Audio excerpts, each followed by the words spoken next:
Hello दोस्तों, मैं प्रवीण वर्मा आप सभी का एग्ज़ाम ट्यूटर में स्वागत करता हूं। दोस्तों, हमारा जो टॉपिक चल रहा है वो ज्यामिति है। ज्यामिति में दोस्तों हमने अभी डिस्कस किया था चक्रीय चतुर्भुज के बारे में। चक्रीय चतुर्भुज के बारे में हमने देखा था। चक्रीय चतुर्भुज में हमने चक्रीय समलंब चतुर्भुज का देखा था। ठीक है दोस्तों, उसके बेसिस पे हमने कुछ क्वेश्चन किए थे। अभी भी कुछ एक दो क्वेश्चन बचे हैं जो हम देख लेते हैं। एक नोट आप ध्यान रखिएगा। नोट ये है, कोई अर्धवृत्त है। अर्धवृत्त मतलब ये अर्धवृत्त, ठीक है। ये अर्धवृत्त का केंद्र, अर्धवृत्त, इसको पॉइंट दे दूं मैं अगर ए बी। अर्धवृत्त की बात करें तो अर्धवृत्त में जो बेस है ए बी, आधार जो है उससे उसकी जो परिधि है, परिधि के किसी भी बिंदु पर जो कोण बनेगा वो 90 डिग्री होगा। अगर मैं यहाँ पे बात करूँ, यहाँ पे जो कोण बनेगा मेरा इस टाइप से, इसका वैल्यू भी कितना होगा दोस्तों? 90 डिग्री होगा। अगर मैं इसकी बात कर लूँ, इसका भी कितना वैल्यू होगा? 90 डिग्री होगा। सेम अगर मैं अर्धवृत्त की जगह में बोल दूँ पूर्ण वृत्त, वृत्त तो पूरा ही है पर उसका जो बेस है, मतलब उसका जो व्यास है, व्यास से परिधि के किसी भी बिंदु पर, चाहे वो बिंदु यहाँ पे हो, चाहे बिंदु यहाँ पे हो, जो कोण बनेगा वो 90 डिग्री होगा, मतलब समकोण होगा। ठीक है। अगर वो यहाँ भी बन रहा है वो कोण इस टाइप से, तो यहाँ पे भी वो कितना बनाएगा? 90 डिग्री का। आपको ध्यान रखना है बस। ए बी जो है ये क्या है? वृत्त का व्यास है। ठीक है, आपको ये ध्यान रखना है। तो वृत्त के व्यास से वृत्त की परिधि पर कहीं भी कोण बने, अगर यहाँ भी कोण बन रहा है इस एंगल पे, इसको मैं सीधा यहाँ ऐसे निकाल दूँ और यहाँ से ऐसे निकाल दूँ, यहाँ जो एंगल बनेगा वो भी 90 डिग्री होगा। बस आपको ध्यान रखना है कि किससे होके बनेगा वो? ए बी से। आपको ये वाला पॉइंट ध्यान रखना है, इसके बेसिस पे हम क्वेश्चन कर देंगे। ठीक है। क्वेश्चन क्या है? देखो, क्वेश्चन है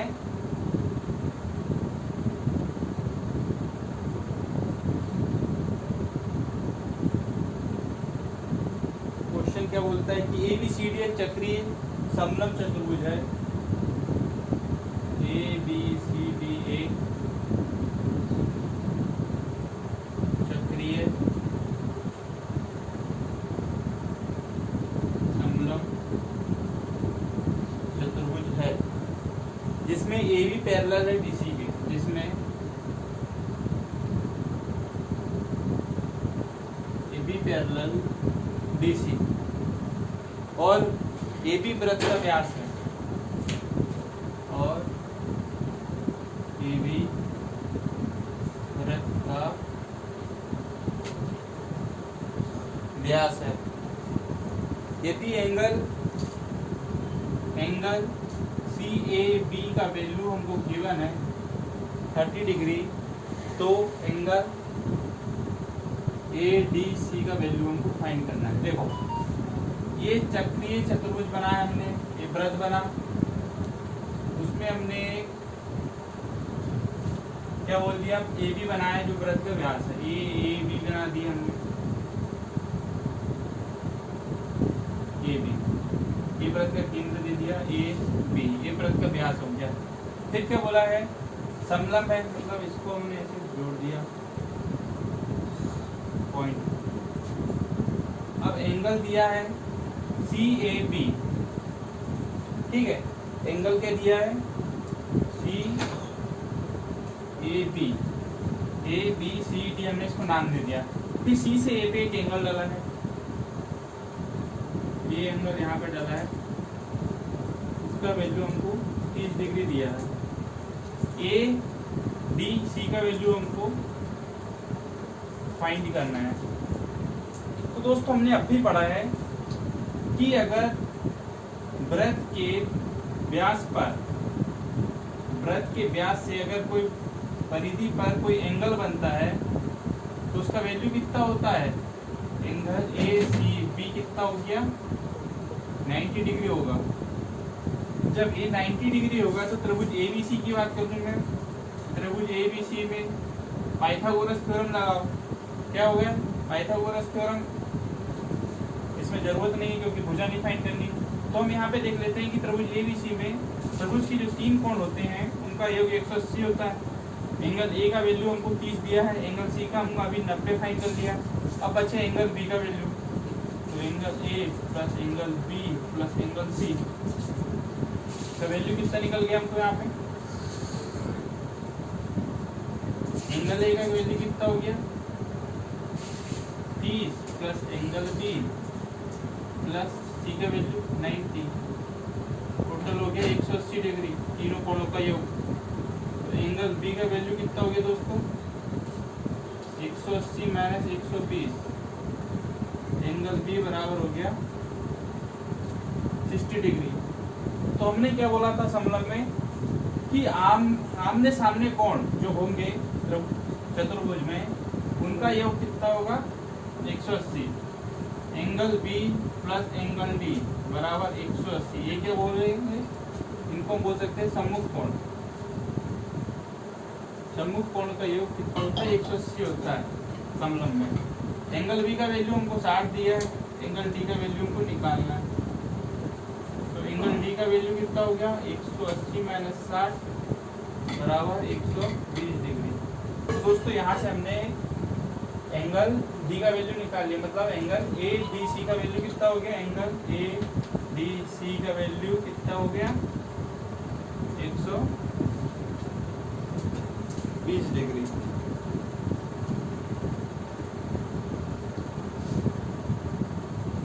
ठीक, ये हमको डायरेक्ट फाइंड हो गया, कोई प्रॉब्लम नहीं। अब हम आगे बात करते हैं, अगला जो हमारा टॉपिक चालू होगा वो होता समानांतर चतुर्भुज। क्या हमारा टॉपिक चालू हो रहा है, समानांतर चतुर्भुज, पैरेललोग्राम।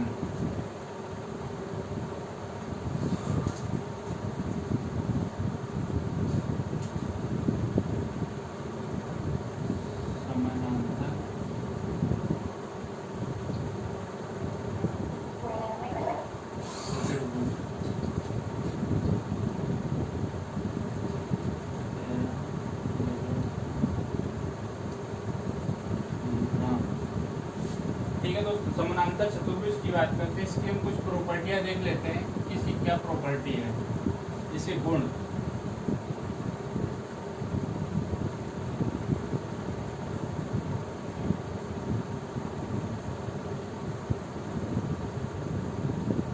ठीक है, समांतर चतुर्भुज बना लेते पहले तो ये बने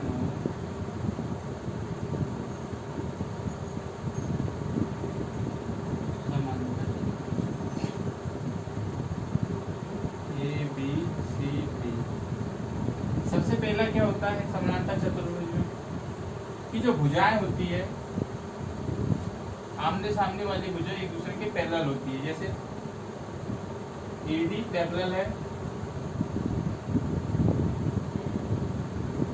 बीसी के, इसी प्रकार एडी जो पैरेलल है बीसी के, इसी प्रकार एबी पैरेलल होगा डीसी के, एबी पैरेलल है डीसी के।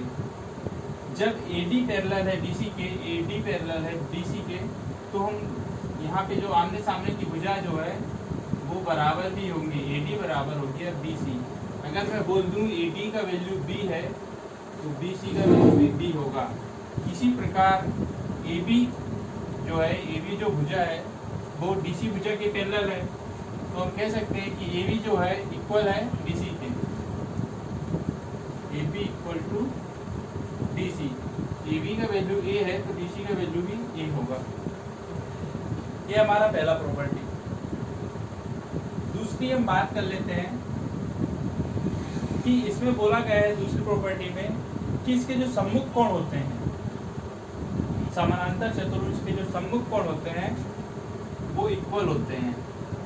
ए का सम्मुख कोण क्या है, सी है, और बी का सम्मुख कोण क्या है, डी है। अगर ए का सम्मुख कोण में थीटा बोल दूं तो सी का सम्मुख कोण भी थीटा होगा।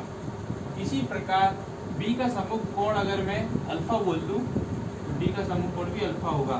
तो कह सकते हैं एंगल ए का वैल्यू जो होता है एंगल सी के वैल्यू के बराबर होगा, और एंगल बी का वैल्यू जो होता है एंगल डी के वैल्यू के बराबर होगा। ठीक है, आगे हम देखते हैं तीसरा पॉइंट क्या बोला गया है। अगर मैं इसमें विकर्ण खींच दूं, अगर मैं ए से सी को मिला दूं और बी से डी को मिला दूं, ए से सी D1 विकर्ण और बी से डी D2 विकर्ण, दो विकर्ण हो गया। तो मैं इसमें क्या बोलूं, तीसरा पॉइंट क्या है कि समानांतर चतुर्भुज में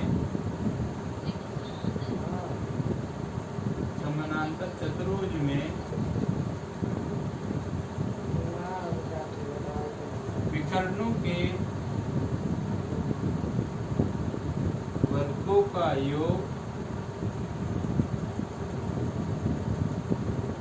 उनकी भुजाओं के वर्गों के योग के बराबर होता है। ठीक है, ये तीसरा पॉइंट है। तीसरा पॉइंट में क्या बोला, विकर्णों के वर्गों का योग। विकर्ण क्या है, D1 और D2। तो D1 का स्क्वायर विकर्ण का वर्ग प्लस D2 का स्क्वायर, इनका योग जो है वो जो भुजाएं दी है AB प्लस BC का स्क्वायर प्लस CD का स्क्वायर प्लस AD का स्क्वायर, मैं बोल दूं A square plus B square plus C square plus A square plus B square, मतलब कितना हो गया 2A square plus B square D1 square plus D2 square. ये प्रॉपर्टी आपको डायरेक्ट ध्यान रखनी है कि विकर्णों के वर्गों का योग जो होता है उनकी भुजाओं के वर्गों के योग का 2 गुना होगा। ठीक है, ये समानांतर चतुर्भुज की हमने तीसरी प्रॉपर्टी देख लिया। अब आगे हम बात करते हैं समानांतर चतुर्भुज में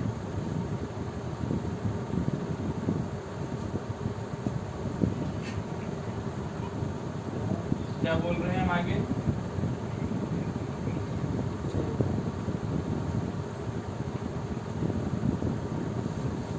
समानांतर चतुर्भुज की बात कर रहे हैं कि ये चतुर्भुज है,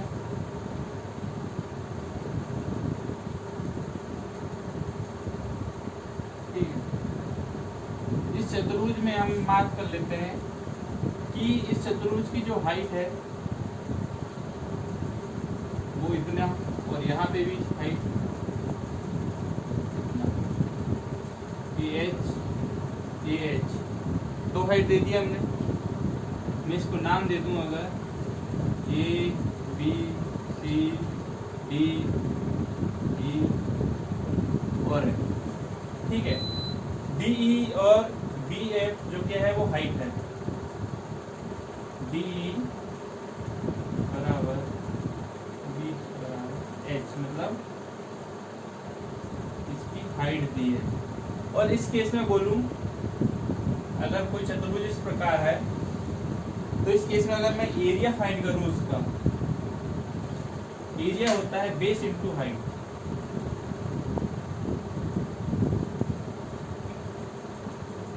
ये समानांतर चतुर्भुज के एरिया होगा। और अगर इसको मैं यहाँ पे पार्ट में तोड़ दूं, इस पार्ट में तोड़ूं, अगर मैं त्रिभुज, दो त्रिभुज बना लूं A B D और B C D, अगर मैं पूरा चतुर्भुज के एरिया फाइंड कर लूं, मैं A B C D का मैं एरिया फाइंड करूं, तो इसको दो भागों में तोड़ दिया मैंने विकर्ण की सहायता से। क्या हो गया पहला त्रिभुज, त्रिभुज A B D का एरिया प्लस ये वाला A B D प्लस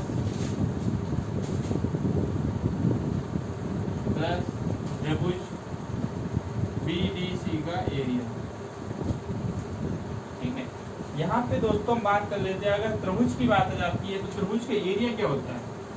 त्रिभुज का एरिया होता है 1/2 बेस इंटू हाइट प्लस से 1/2 बेस इंटू हाइट। त्रिभुज की बात कर लें तो त्रिभुज ABD की बात कर लें, त्रिभुज ABD में 1/2 बेस क्या है इसका AB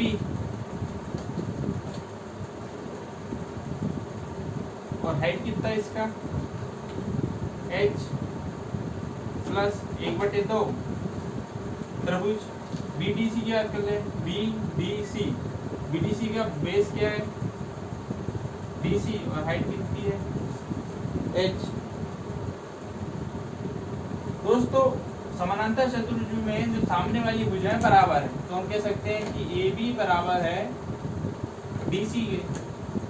तो मैं यहाँ DC का वैल्यू चेंज कर दूं 1/2 इंटू H कॉमन निकाल लूं, AB प्लस DC का वैल्यू AB कर दूं तो कितना हो गया 1/2 इंटू H इंटू 2AB। तो एरिया कितना हो गया दोस्तों इसका? एरिया हो गया H इंटू AB। समानांतर चतुर्भुज का अगर एरिया निकालना है तो डायरेक्ट हाइट इंटू कोई भी एक भुजा, या तो AB हो जाएगी या तो DC भुजा, उनका मल्टीप्लाई जो होता है वो हम इससे समांतर चतुर्भुज के एरिया फाइंड कर सकते हैं। ठीक है, अब अगला क्वेश्चन कैसा है देखिए। अगला प्रॉपर्टी की बात करें हम, अगली जो प्रॉपर्टी है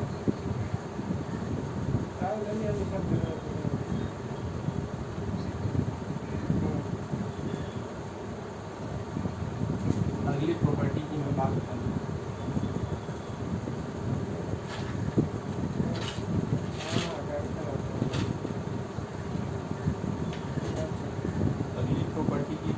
मैं तो एक समानांतर चतुर्भुज जिसमें भी ऐसा दिया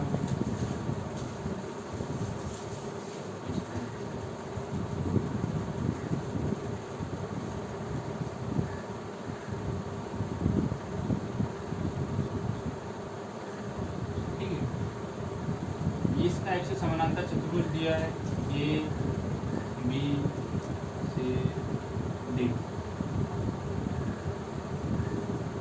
इसको मैं H1 बोल दूँ, इसको मैं H2 बोल देता हूँ, यहाँ पॉइंट दे देता हूँ D E और यहाँ F। अब इस केस में मेरे को एरिया निकालना है, यहाँ पे भी एरिया निकालना है तो क्या होता है समांतर चतुर्भुज का एरिया बेस इंटू हाइट। तो दोस्तों इसको भी मैं दो पार्ट में तोड़ता हूँ, मतलब पहला पार्ट मेरा ये वाला हो जाएगा A B C, ये मेरा पहला पार्ट हो गया। ठीक है, क्या हो गया चतुर्भुज A B C D का एरिया निकालना है मेरे को, तो वो इक्वल हो गया त्रिभुज A D C का एरिया प्लस त्रिभुज ABC का एरिया। और त्रिभुज का जो एरिया होता है वो कितना होता है 1/2 बेस इंटू हाइट। तो पहले हम बात कर लेते हैं त्रिभुज ADC के एरिया में। ADC की बात कर लूँ मैं अगर, तो ADC मेरा कैसा बना है इस टाइप से, ठीक है, A यहाँ D यहाँ C यहाँ H1 यहाँ। तो इसमें बेस क्या हो गया मेरा 1/2 बेस हो गया AC इंटू हाइट हो गया मेरा ये हाइट DE H1। अगला मैं बात करूँ किसकी, त्रिभुज ABC के एरिया की, तो इस टाइप से मेरा त्रिभुज बनाया। क्या है त्रिभुज में A C और A B, यहाँ F, इसका हाइट H2 है, तो 1/2 बेस इसका सेम AC है और हाइट कितना इसका H2 अगर मैं यहाँ से दोनों से 1/2 AC कॉमन ले लूँ, 1/2 इंटू AC कॉमन ले लूँ, तो अंदर कितना बनेगा H1 प्लस H2। तो दोस्तों यही हमारा चतुर्भुज ABCD का एरिया है। क्वेश्चन इस प्रकार से भी पूछा जा सकता है, एक चतुर्भुज दिया है, उसमें कोई परपेंडिकुलर डाल दिया गया है उसके बिकट AC पे, तो जो हाइट चल जाएगी तो उसके बाद उसका एरिया फाइंड करना है। तो हम कैसे फाइंड करेंगे? हम इस फॉर्मूले के द्वारा उसको फाइंड कर देंगे, ठीक है।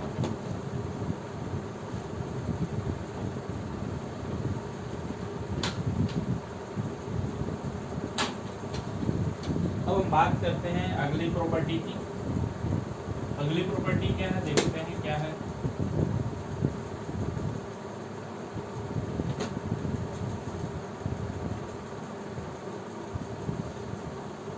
अगली प्रॉपर्टी बोला है समानांतर चतुर्भुज में एडजेसेंट एंगल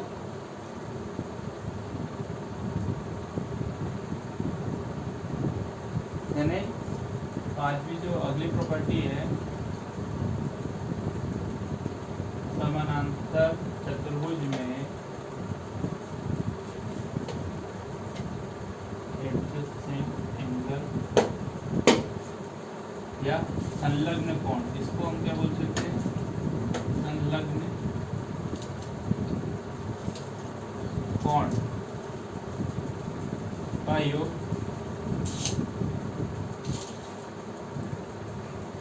180 डिग्री होता है। जैसे समानांतर चतुर्भुज की बात करें तो मैं ABCD, ठीक है। अब समानांतर चतुर्भुज में संलग्न कोण A के साथ B भी जुड़ता है और A के साथ B भी जुड़ता है, तो हमको किसी दो एंगल की बात करनी है, तो हम A के साथ B की बात कर लेते हैं। तो angle A plus angle B है ना, संलग्न है, तो इनका योग कितना हो गया दोनों का? 180 डिग्री। अगला A के साथ D भी जुड़ा है, तो angle A plus angle D, इसका योग भी कितना हो गया? 180 डिग्री। अगला D के साथ क्या जुटा है? C जुटा है, तो angle D plus angle C का योग हो गया 180 डिग्री। और C के साथ B जुटा है इधर, तो angle B plus angle C का योग हो गया 180 डिग्री। तो जो संलग्न कोण होते हैं, परस्पर जो जुटे होते हैं, एक दूसरे से लगे हुए जो कोण होते हैं, इन दो कोणों का योग है ना, समांतर चतुर्भुज में दो बोल सकते हैं, दो एडजेसेंट है, तो इसके साथ ये वाला भी, ठीक है। भाई इसको हम ये तो परपेंडिकुलर भी ले लेंगे या तो हॉरिजॉन्टल में ले लेंगे, ऐसा नहीं कि इधर का भी लेंगे और इधर का भी, नहीं, या तो परपेंडिकुलर में लेंगे या हॉरिजॉन्टल में, ठीक है। तो ये हमारे अगला प्रॉपर्टी हो गया।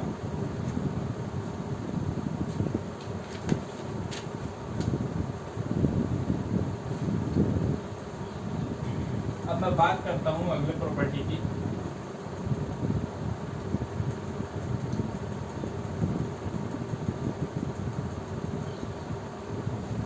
अगली प्रॉपर्टी मेरी है कि कोई समानांतर चतुर्भुज है, समानांतर चतुर्भुज में जो विकर्ण डाले जाएंगे उनका जो कटान बिंदु होगा वो विकर्ण को बराबर बराबर पार्ट में पार्टिसिपेट करेंगे, जैसे A B C D। तो विकर्ण जो डाले गए हैं AC और BC क्या है? AC और BD, AC और BD क्या है दोस्तों? विकर्ण है। O और O जो पॉइंट है इसका प्रतिच्छेद बिंदु है। यहाँ से विकर्ण जो है दो बराबर भागों में पार्टिसिपेट हो जाएगा। जैसे AC को मैं दो बराबर भागों में तोड़ूं तो क्या जाएगा? AC को मैं दो बराबर भागों में तोड़ूं तो AC जो है AO प्लस OC बनेगा। और दोस्तों AO बराबर OC वैल्यू होगा, दोनों वैल्यू बराबर है। इसी प्रकार मैं BC को दो भागों में तोड़ूं तो BO प्लस OD बनेगा, और BO और OD का वैल्यू जो है इक्वल है। अगर BC का A से O का वैल्यू मेरा 5 है तो ओ से सी का वैल्यू भी मेरा 5 होगा। इसी प्रकार बी से ओ का वैल्यू मेरा 4 है, तो ओ से डी का वैल्यू भी मेरा 4 होगा। आपको इस बात को ध्यान रखना है, ठीक है। ये समानांतर चतुर्भुज की प्रॉपर्टी पढ़ रहे हैं अभी हम, इसके बेसिस पे क्वेश्चन भी करेंगे। ये तो आपने देख लिया। अब हम आगे बात कर लेते हैं यहाँ पे।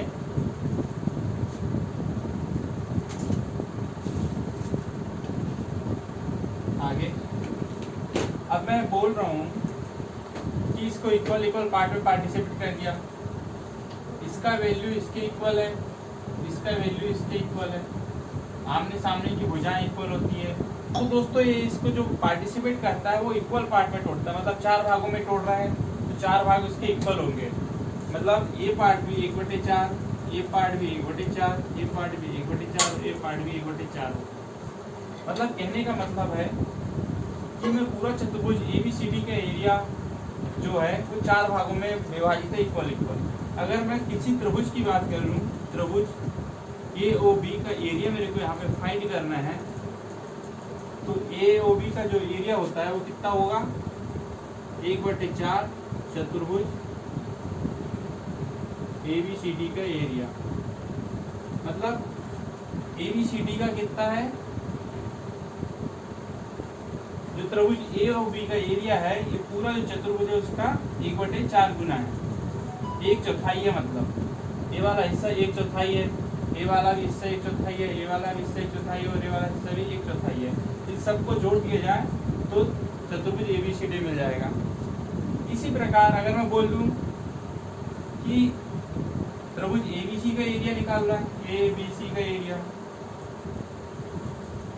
तो दोस्तों ABC का एरिया कितना होगा दोस्तों। अब ये 2 भागों में पार्टिसिपेट हो जाएगा, एक तो हो गया ये ABC का एरिया और एक हो गया ADC का एरिया।